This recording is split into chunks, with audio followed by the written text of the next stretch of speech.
Hello, friends and extended family. Today, I've got a lot to cover, and it has to do with I'm in therapy. I think I've mentioned that. Um, and something came up during therapy. A woman was having some issues, and we're talking about childhood memories and this and that, and the person not exactly feeling as, as included in the family as maybe she would have liked.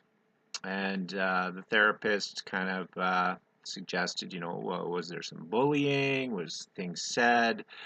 And kind of prompted her to think of things that might have been said to her as a child that maybe, she took offense to or didn't feel that great about. And one of the things was that her siblings, her older siblings, had joked that, oh, we found you out at the trash. We found you out at the garbage cans, or the stork brought you, or whatever it may be.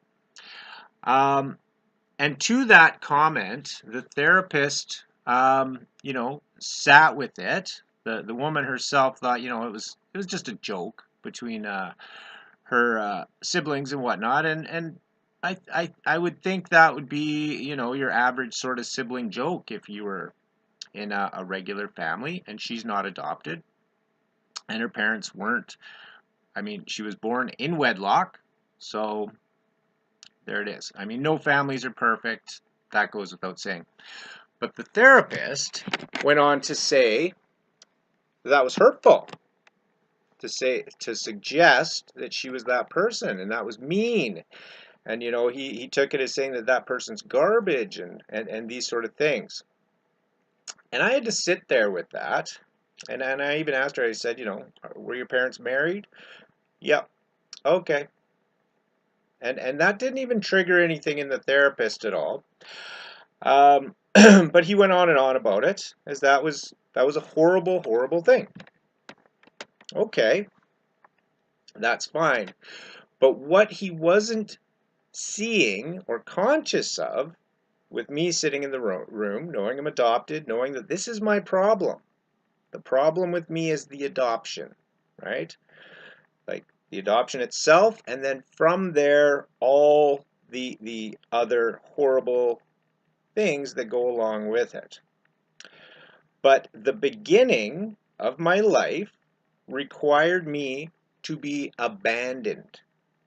Okay, you can call it relinquished, but I was abandoned by my family, right? So whether they gave it to the baby to the government, left it by the trash cans, left the baby in a dumpster, left the child on the steps of the church, the police station.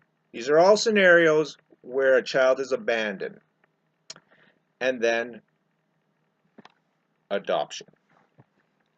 But in that brief moment before adoption is a scenario whereas if someone were to call you a dumpster baby, a garbage baby, an abandoned baby, that's one of the worst possible things you could say. Okay, so where along that route does it now become okay to say, oh, to tease a kid, oh, you were adopted? Well, that's not as bad as saying you were found out by the garbage. That somehow, by adding the name adoption over abandoned child, it makes it okay. And the terribleness of the abandoned child is magically taken away just by changing the name and mislabeling the abandoned child as an adoption. Add option, right? 2 words. So I sat with that for a day or two, and then I confronted the therapist about it. And I said, this isn't about this woman or how she feels about what was said to her. This isn't at all about your opinion that that's a terrible thing. This is about you not connecting the fact that that's what I am. I'm an abandoned baby. And if someone were to use me, the abandoned baby, and call someone else that, it would be a terrible thing to say. Why can't you connect these things? Why is there no connection here? Why don't you see it? And so that was brought up. As I've been going through therapy, I've run into another adopted person who was on the way out of therapy after her 18 weeks. And we talked briefly in her last week, and I discovered she was actually adopted. And that didn't surprise me because she didn't seem, there was no notable reason that I could find for her to be in mental health therapy. But when she said she was adopted, I got it. Right? Because I have struggled to get mental health therapy because I don't portray the problems that would bring someone to mental health therapy, just like most adoptees. And when you suggest to someone that adoptees are all hurting to a certain degree, depending on where they are with their grapple with the adoption, that underlying all the issues that may bring them into mental health over the years, because they're told adoption is wonderful, adoption is great, adoption is beautiful, keep pretending, and you're normal. But all these other problems not associated with adoption. That's you. That's all you. Adoption didn't do anything bad to you. It saved you. It made you a good person. Well, needless to say, I've tried to be a good person throughout my years. I've also tried to find a place where I feel at home or where I belong, to no avail. And after trying numerous lives with numerous sorts of people, with numerous careers and numerous situations, well, what did I discover? That if you lose your home and your family, you may never ever get that back. And nothing will ever replace that invisible feeling that you may have had with your family. That's my conclusion. So that was a hard thing to do, and the harder thing is being in a therapy group with people who think they know all the problems, this, that, and the other thing from the DSM, and yet don't truly see the nightmare attached to that point of adoption. They don't see it. They can't comprehend it. I'm in a class at therapy, and I can empathize with all these people, right? Because I got to live a pretend life. I got to see what causes other people pain.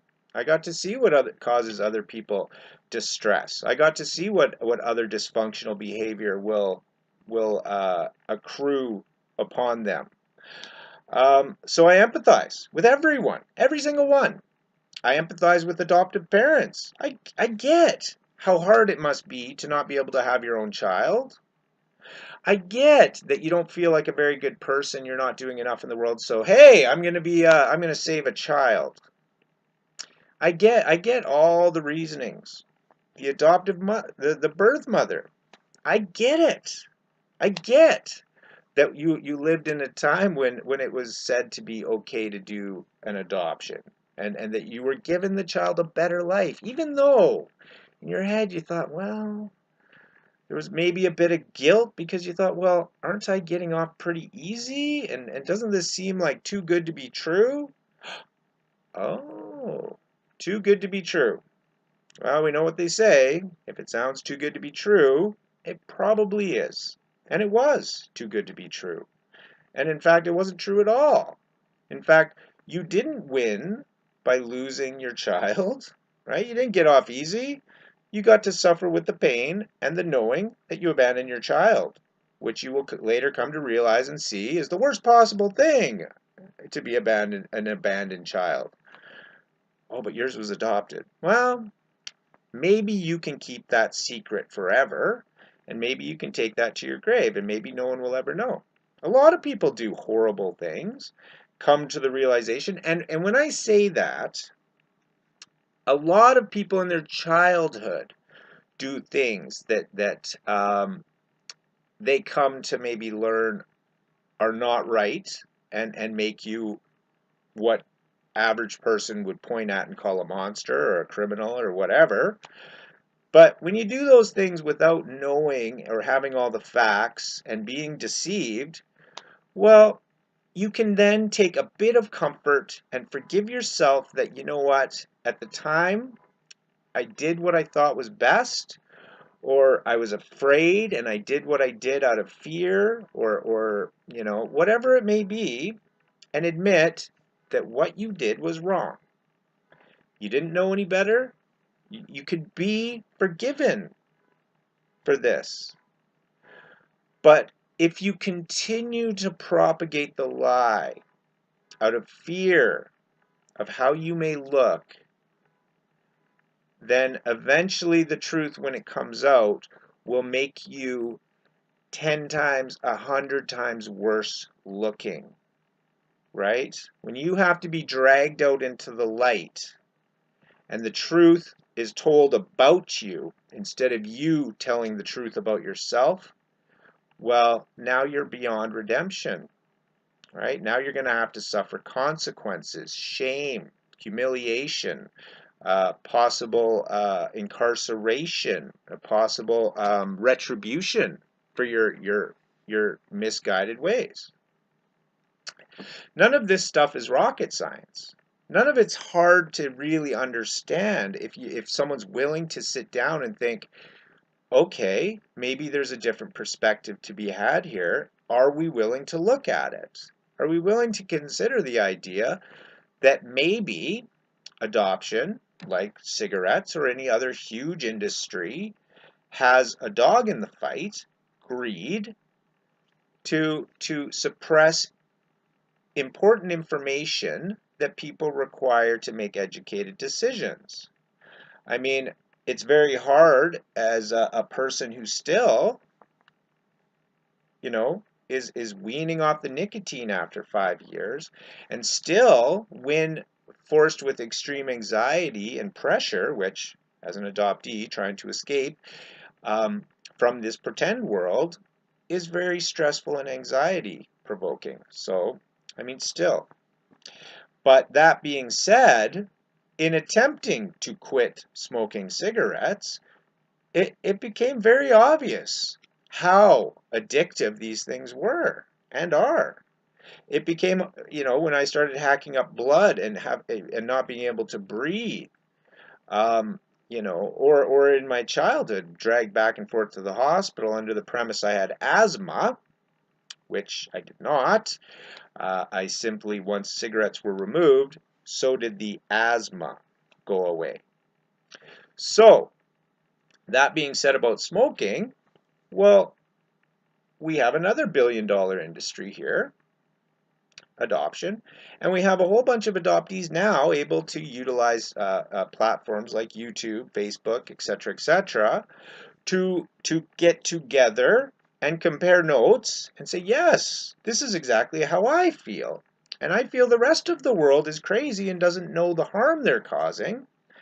And for some reason, when we tell people of authority, or we try to bring this to the system, to let the system know that you're hurting us, you're hurting your children's, you're hurting millions of people every day, that we're made to feel crazy. Well, that's crazy. And I imagine smokers who tried to tell people about it back in the day, who had tried to quit and realized the trap that had been set, I imagine they also felt crazy. There's a good part in the book Dune by Frank Herbert where they put the hand in a box as a form of initiation. And through mental manipulation, magic of some sort, mysticism, the hand in the box experiences extreme torture, or at least you think extreme pain, agony, da da da da da. And the person must keep the hand in the box or be killed. Right? They hold something to their neck. If they remove the hand before the allotted time, they will be killed. And this is a test to see if the person is an actual human being. And the reasoning given for this test is that the actual human being will keep their hand in the box. They will suffer agonizing pain to eventually, because they're in a trap, right? And instead of removing themselves from the trap, they will stay in the trap as to possibly catch the person who set the trap, to protect their progeny, to protect other humans from this horrid trap that they have been caught in. So this allegory I find very representative of these sort of trials that we must face.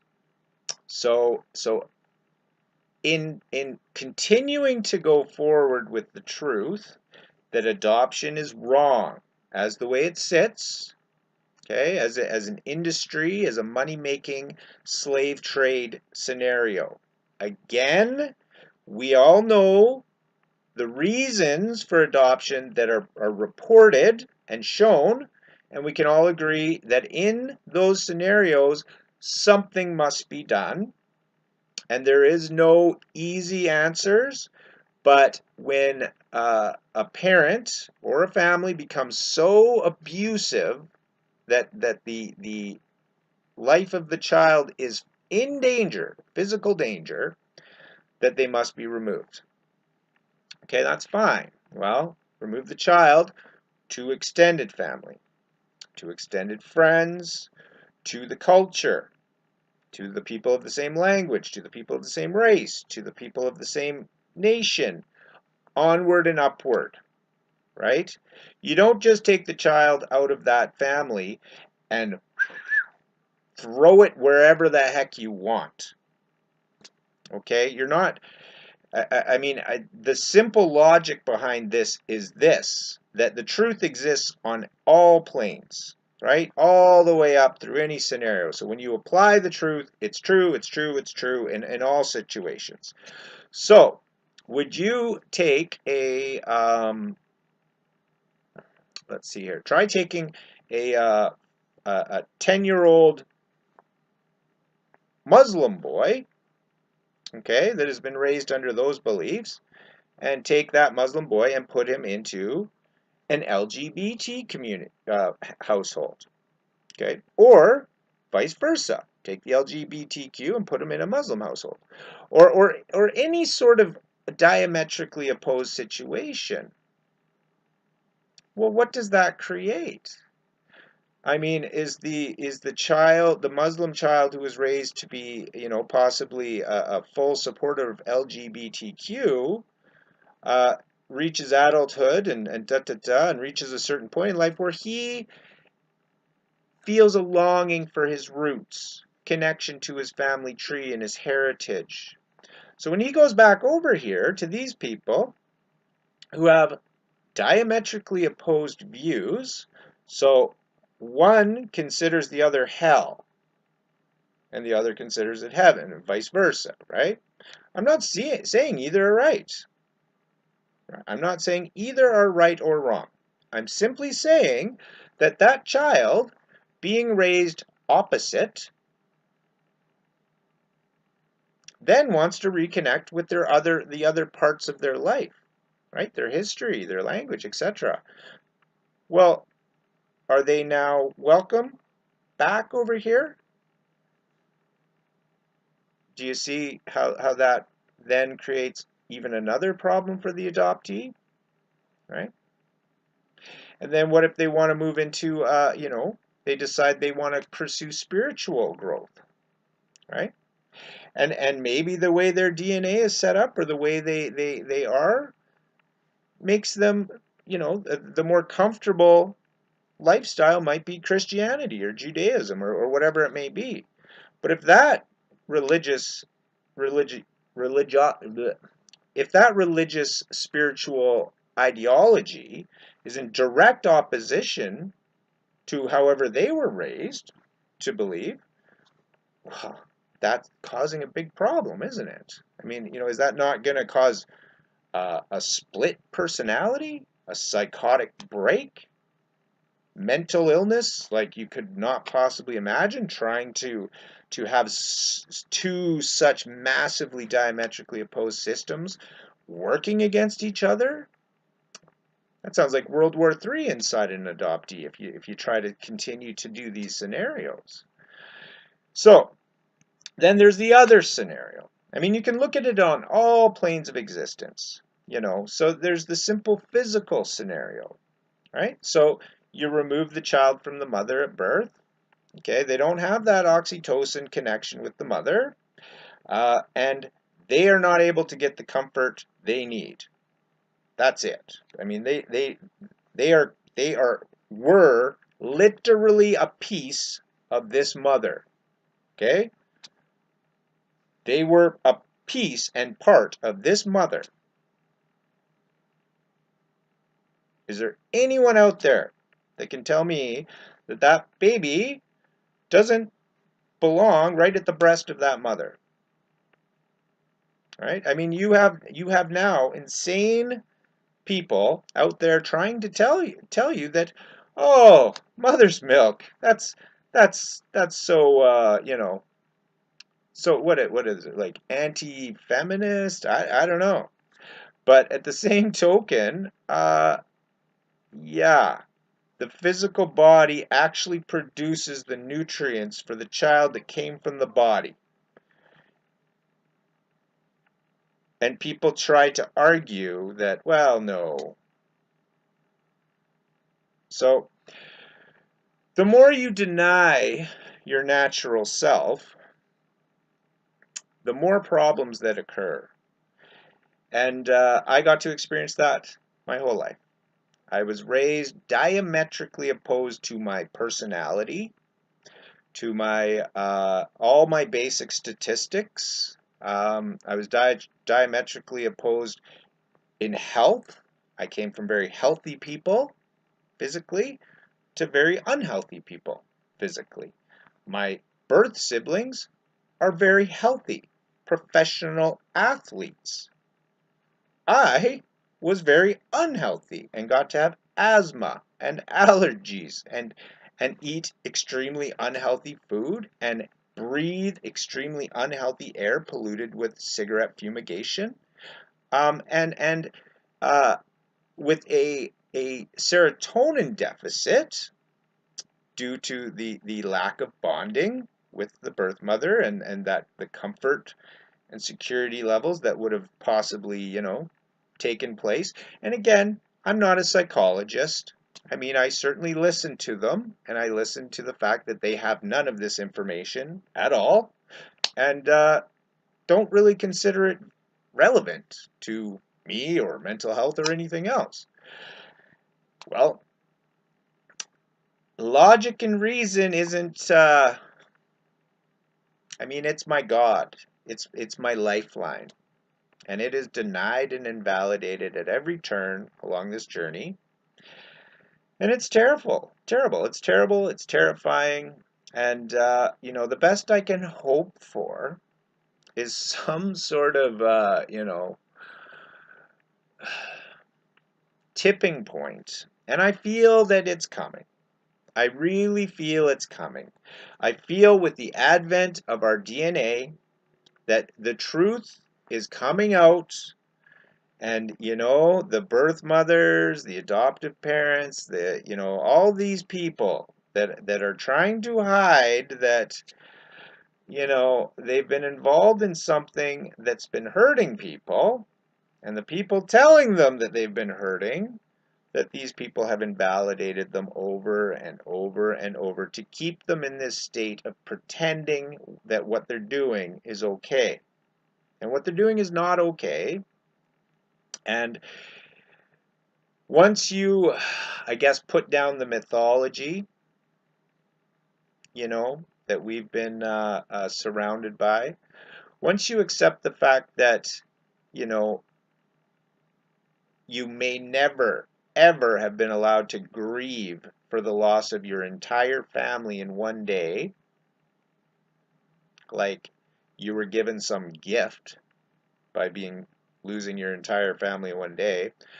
Once you really wrap your head around those things, once you've gone through the reunion process and you see the impossible task that was put to you to reunite with a birth family after being raised completely separate, completely different, right? And that to come home would be easy. All you need to do is repent and say everything to do with them was wrong, and I will accept everything to do with you as right, even though you cannot, right? So then you're left outside, as I have been. You're left outside, abandoned, and treated like garbage. You're right back where you started, and you know, it's ironic. It's really fucking ironic. And I'm smiling. I'm laughing inside right now because I can see it. I'm aware. I'm traumatized by it. Absolutely, I'm traumatized by it. There's no getting around it. Um, there's anger at what was done. Um, it helps for me to separate myself from it, that this was this imaginary character's life that I got to witness. I didn't I on occasion participated, sure, to get comfort, right? That was my driving force, to find a home of my own, to try to find where I belonged. Of course, I had to participate in some things that. Um, did I have a choice? I don't know. Does anyone have a choice to try and find their way home, to try and find some comfort in a world of pain,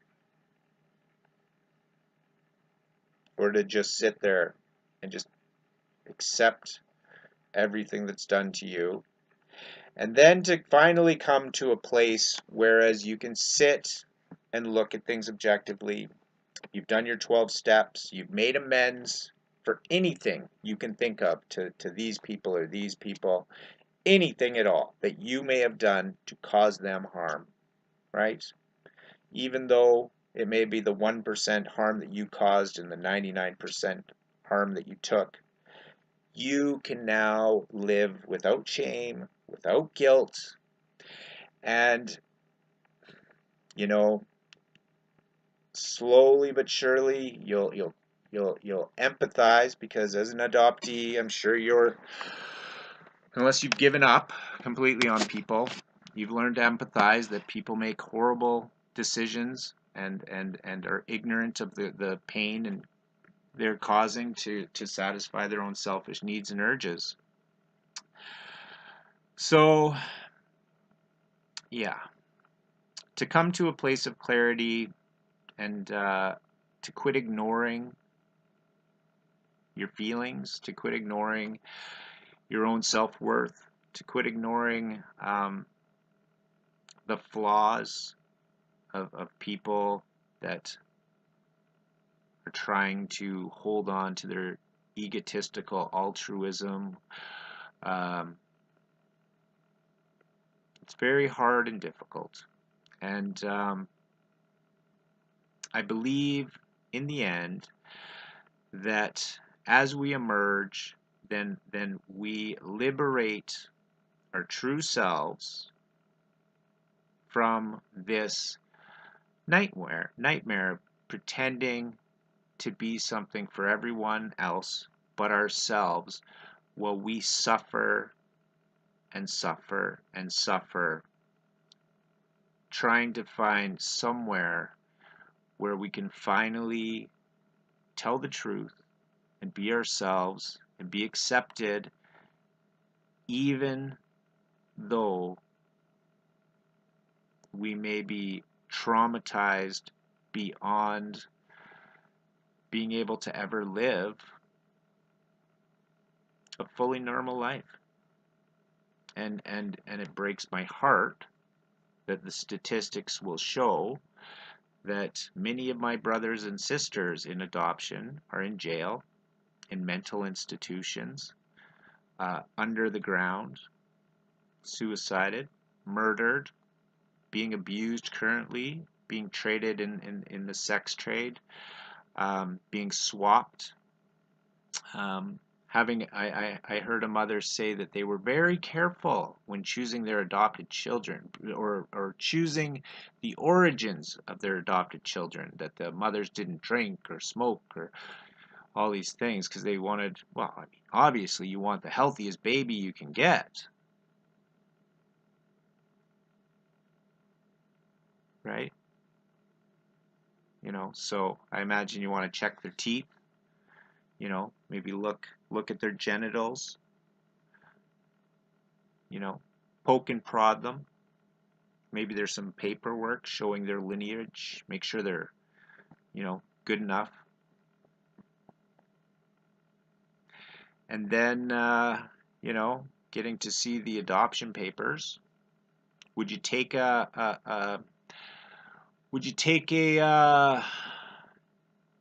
did they word it? Would you take a handicapped child?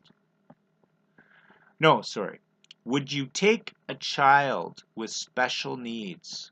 Was on the adoption papers. No.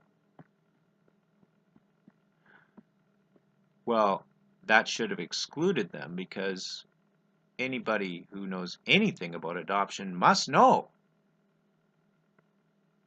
that every adoptee is going to have special needs. So why would you ever give those people a child? So maybe that's enough for today. And it feels good to get that out. And I don't know if I covered what I started to cover, but I appreciate you folks listening, and I appreciate that there's a group of people that hear what I have to say without trying to invalidate it, and at the high end, that they understand exactly what I'm saying, and agree, and understand that I'm not saying these things to hurt people. I'm saying these things to stop people from hurting people. So if the people doing the hurting need to hurt a little bit, well, so be it.